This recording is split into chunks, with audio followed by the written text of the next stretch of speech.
Hi there, it's Philip Eidson here, the founder of Art of Procurement. If you're a regular listener, you'll no doubt have noticed that we've been adding new types of shows into the Art of Procurement podcast feed. Our goal is to share stories and insights with you from across the world of procurement, using a variety of formats and, increasingly, additional hosts. And so today, we publish episode 3 of Procurement for the People, a new monthly podcast with host Catherine McCleary. I hope you enjoy the show.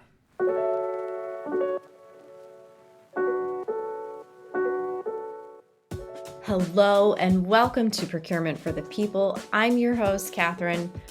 Remember, these conversations are meant for all people, those within the industry and the many stakeholders working with procurement on those big goals for their business.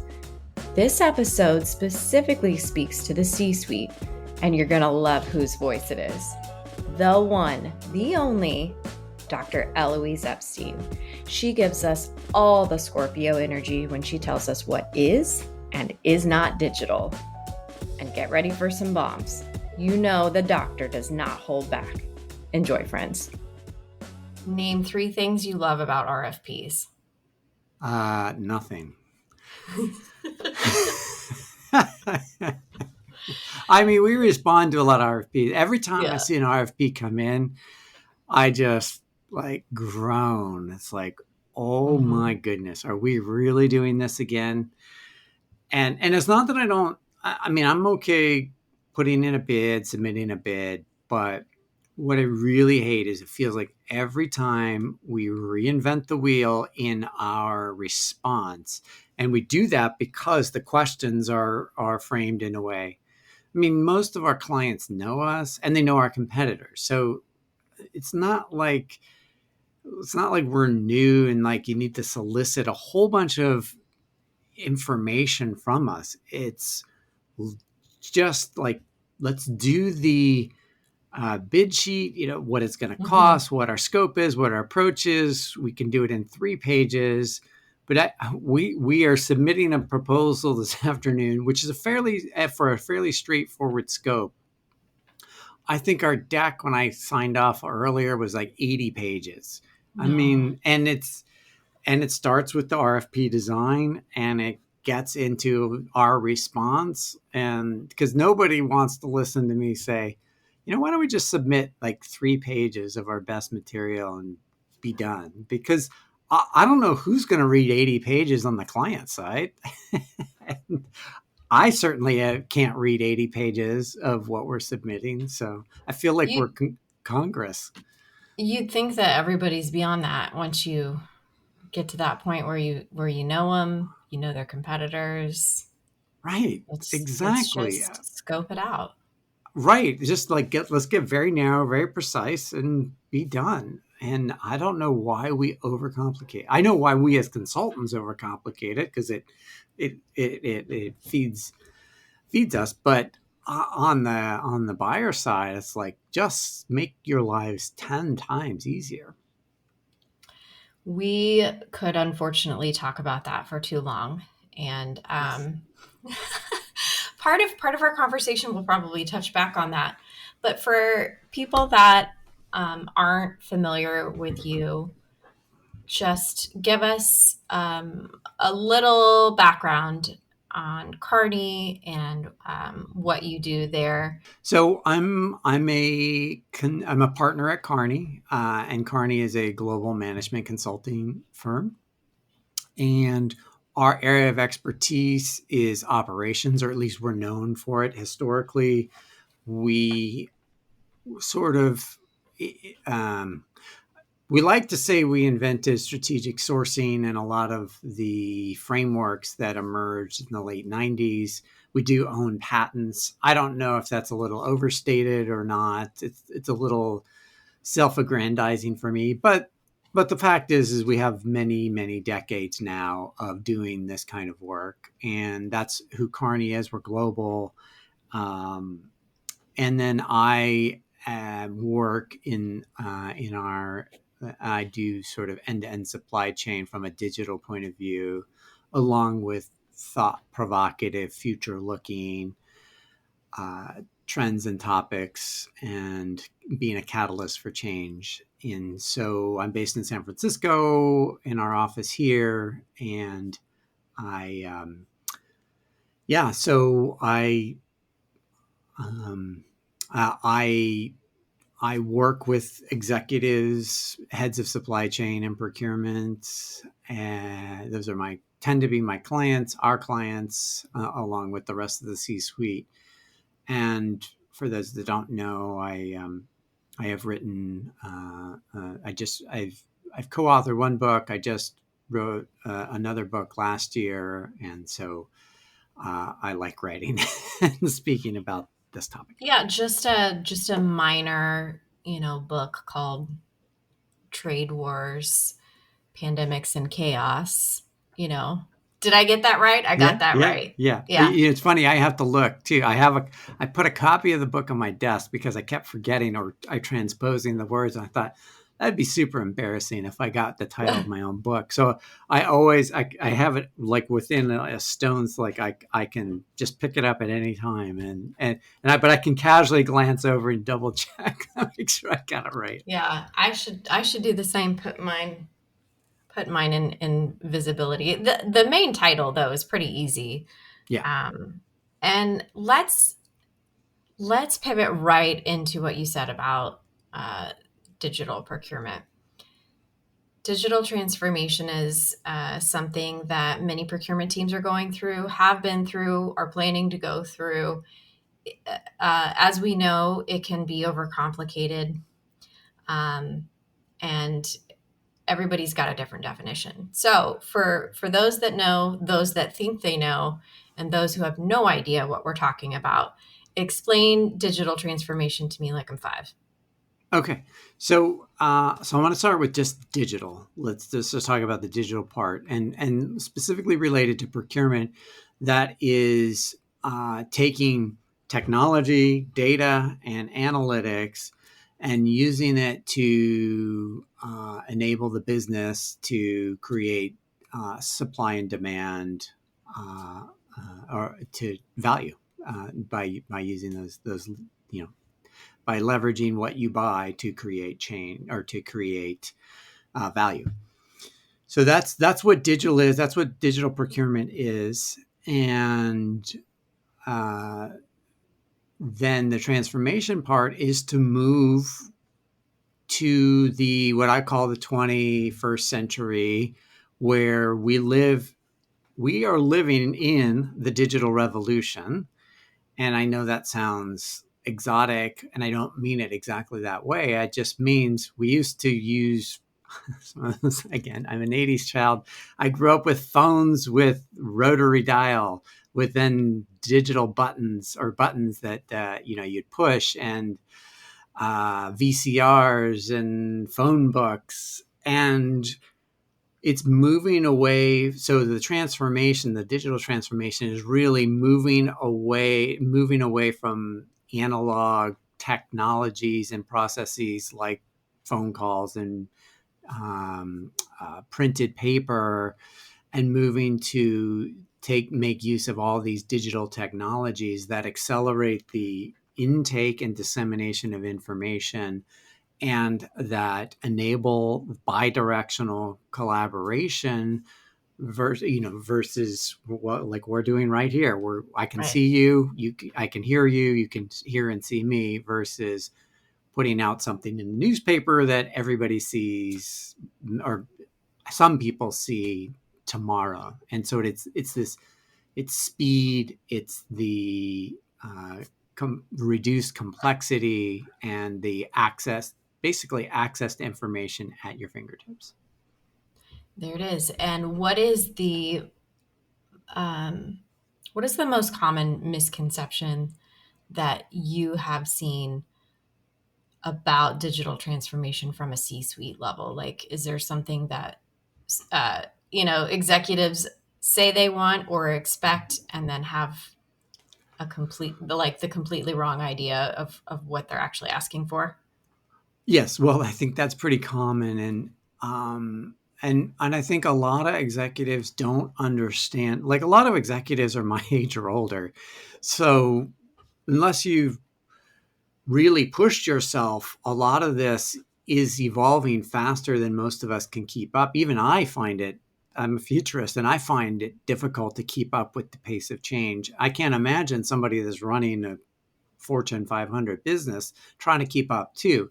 And so I think what often gets misequated is that digital transformation is buying a big ERP system. And I hear this a lot is, oh, we're going to be digital. We're going to consolidate all of our ERP systems down into a single ERP system. That's not digital. That's not a bad thing to do. May not be a good thing. Depends on how much money you want to spend and how long you want it to go. But that's not intrinsically a bad thing to do.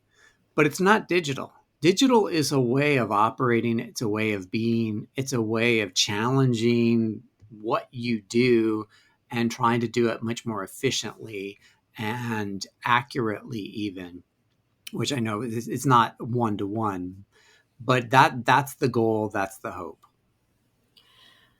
Right. And I love how you're taking that beyond just it's a tool, it's a software, when really you're enabling scalability, Yeah. right, through digital. And it's a mindset. It's a mindset. It's a and it takes new skills. It takes new skills to think about. There is a massive amount of data. It's just flooding. We're surrounded by data. We live in a data world. And the thing that kills me is when Mark Zuckerberg testified in front of Congress and our congressional leaders had to ask him how Facebook makes money. If you don't know how Facebook makes money, you are not understanding the world we live in. And those are our lawmakers. So I think that's the problem. And so we have to have digital literacies. We have to understand that data surrounds us. There's data, it's not just numbers. It's you're wearing a white sweater. I'm wearing a black dress. What's that tell us about you and I? You have that kind of microphone. I have this kind of microphone. What's that tell us? There's a lot to deduce from this. And so we need greater digital literacy. And that's not even talking about sort of AI literacy, because I also think we need that too, because we're being manipulated. And I'm not saying this is a negative thing. You can choose whether you think it's negative or not. But technology manipulates us. It manipulates us into doing more. I was talking about the YouTube algorithm. It manipulates me, and it's a game of whether I'm going to watch one more video or not. And it's, what is it going to serve up? And TikTok is famous for this because their algorithm is really good at keeping us engaged at watching that. So we have to also understand what's data. So part of this digital literacy is understanding what is data, how is it being used, how is our data being used, and how am I being manipulated, or the flip side of that is how can I harness this technology? There it is. How can I manipulate the data and do something with it? Not change the data. Not change it. Yeah. No. Although people do that too. Not trying to change it, just trying to understand it and do something with it. It's there. Yeah. Yeah. There's so much data that it's just free flowing through businesses, through these ERP systems, and it's just out there in one side and floating into the nether for all eternity. Well, it's also not used. Like, think about how much, if you have 50 ERP systems, how much of that data is really looked at. And it's not that you have to go sifting through every single transaction, but like if I have access to all that data, I should be able to do some interesting intelligence. And by the way, also keep in mind, like sometimes I can get better data about a product externally than I can internally. We have teardown labs now. We have digital teardown labs where I can take a product, I can take my microphone here, disassemble it and figure out what it should cost.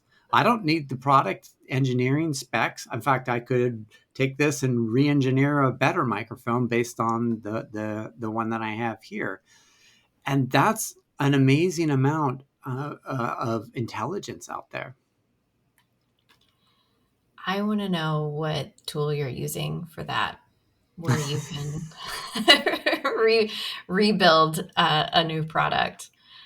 Okay, it's conceptually, I know what you're saying. Yeah. So you mentioned earlier your main stakeholder lives within the C-suite, however that ends up, whether it's chief operating officer or chief procurement officer. Generally, you're speaking to executives. So if you could say one thing to them that they need to hear, good, bad, ugly, how you feel, going into the rest of this year of procurement, what would you say? I wouldn't say, here's the theme of what I would say. I usually couch it a little softer, but don't be afraid, because nobody wants to admit that they're afraid. And although I'm afraid of a lot of things, but I think it is, I think it's hard as an executive to admit that you're afraid of things. But I see the fear. When I walk in, I see the fear. I can feel the fear, and the fear is there. And so I think people buy the 7-8 figure tech deal as a way to cover their behinds. It's a defensive move. It's a fear-based move, because I signed a contract. You've probably read my bit about no CIO got fired for hiring IBM, and no supply chain head of supply chain ever got fired for choosing SAP.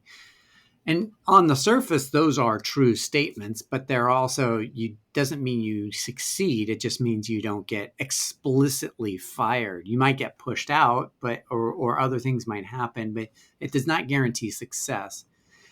And I think when we make those decisions based out of fear, and a lot of people do it, even though we don't talk about it, that's the piece that I want them. And part of what I do is to demystify this and remove the fear from the equation. That's a theme that underpins my book, or my work, is this is real. This is not consulting nonsense. This is, you can trust that this is happening. Now, it may not happen as fast as you want or think, but it is happening. It is real. So fear, I think, can manifest itself in many different ways. And what you just said about bringing in a huge system, a high dollar, well-respected, quote unquote, well-respected tool to, I don't know, make it look like there's been a lot of progress made, or there are bigger initiatives getting taken care of. Are there other things that procurement teams or other leaders in the business can look for that might indicate potentially there's fear for moving forward, or digital transformation within procurement? Well, I think part of the problem on any digital transformation is that everybody's transformed out. It's like everybody, as you said, has been going through a transformation, is going through a transformation, will go through a digital transformation. Right. Everybody that's all anybody's talking about. And I actually don't believe we're fully transforming like we should. In fact, one of my clients did a transformation, kind of came off of that and just started a new one. And we came in at the tail end of the second one. And now that they're coming off that, they're now doing yet another transformation. So I'm not sure when transformation became almost business as usual, because transformations are disruptive. So I think we might actually have just spent too much time transforming ourselves. And maybe we need a little more organic transformation of Could we call it evolution? Yeah, evolution, because we bring in younger employees. That's natural. And some of the older folks, through attrition leave. The culture changes, the digital fluency changes. And so maybe our job is to more shape that versus, all right, we're coming in and 20% are going and hiring 20% and we're going to revamp everything. So getting to the core of the people and the processes before you slap another tool on top of it. Or maybe it all goes in tandem. I mean, it's unique for every company, but part of this idea of sort of being a digital company is you have access to data, you have access to tools. I love that you go into a corporate environment and IT has everything locked down, and then you're supposed to go create and innovate. Well, like the two things don't work. Like, give me access to data. What about all that ERP data? Okay, I asked for access to all the ERP data and I get slapped on the wrist because IT says, nope, you don't have permission, and nope, you need 50 levels of approval and an act of Congress. By comparison, I can go down to Netflix. If I get a job at Netflix tomorrow, I'd have access to not all the data, but I'd have access to data because they want to facilitate the building of products. Same at Amazon, same at, and I'm not saying that's a panacea either. There's governance problems, but the two sit on equally, there's an equal dichotomy between the two, because as locked down as corporate America is with data that nobody can get to, except through an Excel file export, which is silly, and high tech is free for all. The reality is we need to find that middle ground, and nobody seems willing to look for the middle ground. And do you think that there's responsibility for procurement leadership to find that? Yes. And they need to build a bridge with the CIO and really be in partnership to do that. And there are, much like chief procurement officers are going through a transitional or transitionary stage or evolution, so are CIOs. And the traditional CIO really doesn't exist except in title, because what they used to do is change, and they've morphed into chief digital officers and some of those types of things, or chief analytics officers, and that's a good change. But as they change, they need to become more flexible and willing to work with the business. In procurement cannot sit in, or supply chain cannot sit in a corner saying, whatever you think, IT, whatever you think, like you tell us what, we're an SAP shop, we're an Oracle shop, we'll just do that. That's not digital. So how can procurement leaders actually do the bridge building? This is kind of at the core of what I want to accomplish with this show, is to give listeners, a playbook. Like, this is what I want to be able to build a bridge with the CSIO, because I've been shut down several times when I've wanted to implement, a tool or a process, or I want to have access to some data. So what do you have any advice on how to even approach that?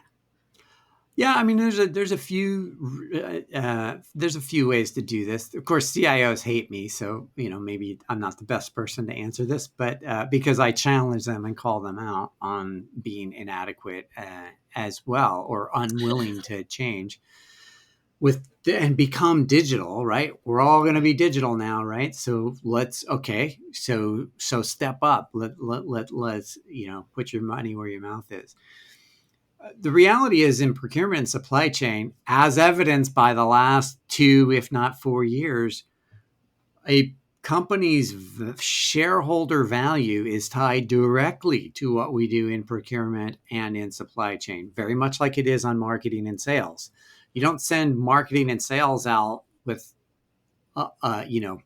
PowerPoint. You give them you gave them Salesforce, you give them sophisticated direct marketing tools, you give them psychometric graph data, and I hope I said that right. Anyway, I want to say psychedelic, but that's a different kind of data. Yeah. And so the same is true on the procurement side, on the supply chain side, because what's a board level objective? ESG, increasing diversity, increasing our net zero goals, ensuring resiliency, ensuring that we have supply, especially as demand spikes. I look at inflation right now as either commodities go scarce like aluminum, or prices just go skyrocketing on various chemicals. Like, who's the group that deals with that? That's procurement / supply chain. So don't tell me that I can only use SAP, because you are impairing the enterprise's ability to compete in the modern world. And so if you take that as the premise, which I know that was a mouthful, then we can start to say that, okay, well, if I need ESG, or if I need sustainability information, I need this information from this vendor, and this information from that vendor, and this information there. And guess what? Because I need this to report to the board. So if the CIO is going to stand in my way, good luck.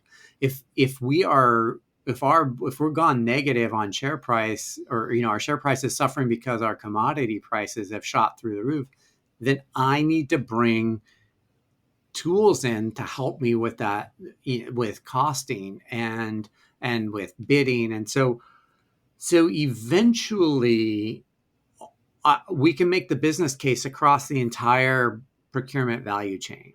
And that's what we have to do. We just have to do it in bite-sized pieces and show that SAP, good for some things or not, depending on how but whether, I'm not making a value judgment either way, but it's not everything. No matter how good or bad it is, it's not everything. And you need to augment with this, 16 or 20 or 200 bolt-ons.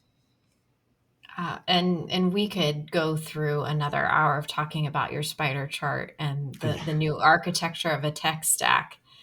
And I would be remiss to say that I don't love that, or I do love that Tealbook's right in the middle of that tools that are using the data for the business and shooting it right back out into the other systems. Those are the innovators. That's incredible to me, to hit it right at its core, and not not just stack up all the tech, but have some sort of flow where everybody gets access. Right. And think about, so in the middle of my spider chart, you have user experience, which makes sense. The App Store, which gets at this, how do you integrate 200 apps into your core system? And by the way, the ERP players and the platform players are starting to, that's one of the things that emerged in 2021 is that's becoming de facto. So the CIO's argument is starting to go away. It's going to become irrelevant over time. So then we have the data foundation, which is, in procurement, predominantly supplier, although we do item and material do matter. But sure. And then, like we talked about, I have that data now. Well, what can I do with that? And then what's that? And the fourth bit is the intelligence. What if I have access to all this data? What can I tell? What can I learn? What can I learn about my supply base? What can I learn what should I know that I don't know? And that's, you can't do any of the things, sort of this digital mindset, unless we understand the data, like we were talking a few minutes ago. We can't have any talk about the intelligence that we can create. And that's why I like Tealbook and others that sort of are solving this data problem, because otherwise it's just a free-for-all, and doing any kind of intelligence is a very, very heavy lift. And by the way, the UX portion of this spider chart, I would love to see so much more in the next coming couple years. I think that there's so much potential in that one specific portion, because I think competition for Tealbook and for a few of the others at the core there, that's going to be natural. But Yeah, I think what the sell side has figured out, that the buy side is just now kind of tipping the iceberg, is the user experience of tools and the user experience of procurement as a thing, as its own organizational tool. totally agree. And I would say the buy side is decades behind the sell side. And I agree. There's going to be a massive amount of uh, innovation in that, because that's what we need. And actually, think about it from a supplier point of view. It just did a bit of a session this morning on supplier experience management, and that's a whole nother, just like, what is it like for the supplier and how painful is it for the supplier? I mean, every enterprise has at least 50,000 suppliers. So you have 50,000 Crazy. people at 50,000 entities, so thousands more behind that at every company, hitting your supplier portal, which is nothing short of ugly, out of date, functionally terrible, like the worst possible user experience you could have. So, yeah, I agree Yeah. with you on the user experience. Ugh, horrible. There's a lot of there's a lot to learn, a lot of ground to make up, for sure. Um, and yeah, I find it exciting. I think it's going to be a great year.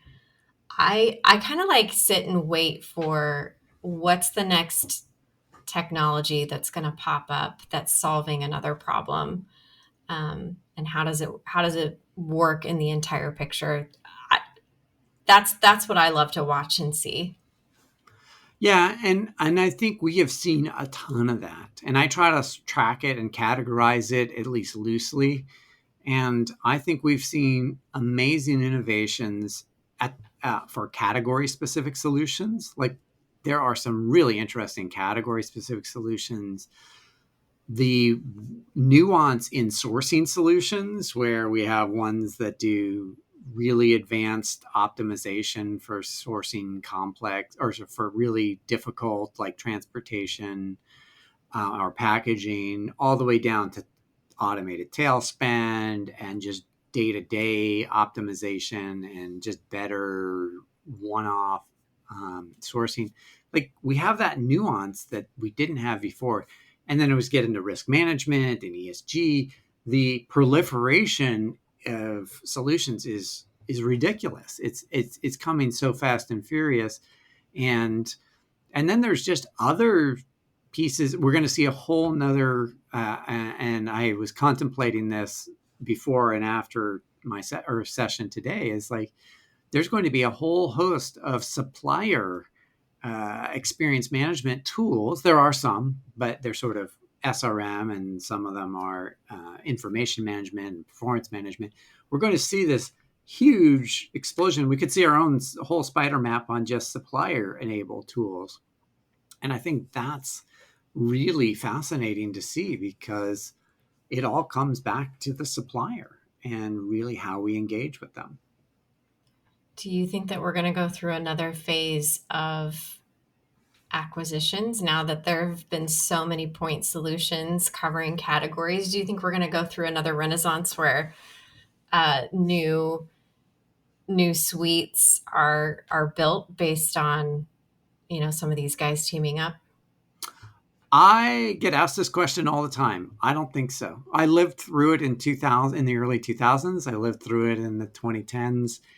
Um, I don't. I the amount of money that has been invested into these startups. I mean, we're talking over $4 billion. And I just saw something on the yesterday on the broader. It was supply chain investment is the highest. I mean, it's ridiculous. It was like $32 billion or something. I mean, these are not trivial sums of money. And so if you're a suite provider, you can't buy your way to own the market like this happened. First of all, SAP tried to do this by acquiring Ariba, which acquired Fieldglass and Concur and the other thing, and they took them. They're still not integrated, so that didn't work out terribly well. And you also see proof of Coupa is just started adventures last year. They both SAP and Coupa launched app stores. So to me, that tells me that we're moving from, okay, let's stop buying everybody and start integrating, at least from a big provider point of view. Although I do think Oracle will probably do something, but I've been saying that for 2 decades now. So what do I know? But where I do think, and we already have seen some acquisitions this year, is I think you'll see certain startups or sort of early stage companies buying other or, acquiring them. So that, like Symphony buying EC Sourcing, makes their solution more, robust. And so Okay. I think you're going to see within domains like the risks domain, you could see that happening. But I don't think the big fish are going to come for all the little fish. I just, like The just to little put this fish, the little fish want to make they want to get together and just make medium fish. right, exactly. But to put it in context, so Coupa from 2000, I think it was 7 to 2012, they did 5 rounds of funding. It was a total of $49 million. Coupa, which is, I don't know, $20 billion valuation. They had 49 million in their first 5 rounds, whatever in the mid 2000s there, 2010s. By comparison, Vendor did a Series A raise. So one company, Series A raise for $60 million. Tell me how, like, you're not going to buy that many companies at that value, because their valuation is probably even more now. Yeah. And Vendor is just one of these category solutions. Like, you're going to get indigestion very quickly from trying to buy these. So I think, now, will some go out of business? Sure. Will some get acquired by, like you said, small fish, medium fish kind of thing? Mm-hmm. Sure. But I think that, like Interos is another one last year. They raised $100 million on $1 billion valuation. Like, nobody's going to, like, SAP and Oracle are not going to buy, like, they're just not going to go for that kind of valuation. Startup valuations kind of went nuts this past year. Yeah, I feel like I was watching that unfold. Yeah, and it'll come down to earth, and and again, it's not, startups are not perfect, and there's a lot of money, and not all the money will hit. Okay, that's fine. Yeah. Well, this has been enlightening. What I just took from all of that was you can't buy your way to success, and that was perfect. I'm gonna go back and highlight that. I love that statement that you made. You just can't buy your way through the digital transformation that we're all experiencing right now. Yeah, I mean, and like I often say, it's like there's no magic button. You have to do the work, and it's also, that there's sometimes generational determinism. Well, the millennials are really, dialed into technology, so they'll solve it. Or now the Gen Y or Gen Zs. But that's that. It doesn't matter who you are. You have to do the work. There's no shortcuts. There's no magic button, and there's no writing a check to. I don't care how old you are or how young you are or what stage your career you are in. You got to roll up your sleeves and do the work. And I think we often get distracted for whatever reason. We're watching Office reruns, but we tend not to do the work, and that's I would problem number one. Yeah. Okay. I just want to thank you for sharing all of the internal thoughts that you have and letting us in on your mind and what you're doing and the way it works. If anybody wants to find you out there in the universe, what's the best place to get a hold of you? Best way is on LinkedIn. If you message me, sometimes I'm slow, but I do respond. But if you want to follow my work, follow me on LinkedIn. I post there, and a lot of my events, or all of my events that are public, get posted there. And then eventually, as my marketing machine spins up, I will add more other ways to get connected. But right now, that's the best way. Excellent. Well, we'll find you on LinkedIn. I highly recommend all of you following Dr. Epstein and just learn a little bit. She's got the greatest posts, and I can tell you don't post all the time, but when you do, there's a lot of intention behind it. And it has been wonderful talking to you today. Well, thank you. And what I will say about my posts is I am very thoughtful about them. And what I do in all my work, in my books too, is I give away all the information I have. Right. Now, whether you like it or not, or agree or disagree, my goal is to always start the conversation and give you all the insight, give everybody the insight. I give, as many books away for free as I do, selling them. So I'm not hoarding information. My goal is to sort of, as I talk about open source procurement, I like to give all my everything, all my analyses and frameworks and everything.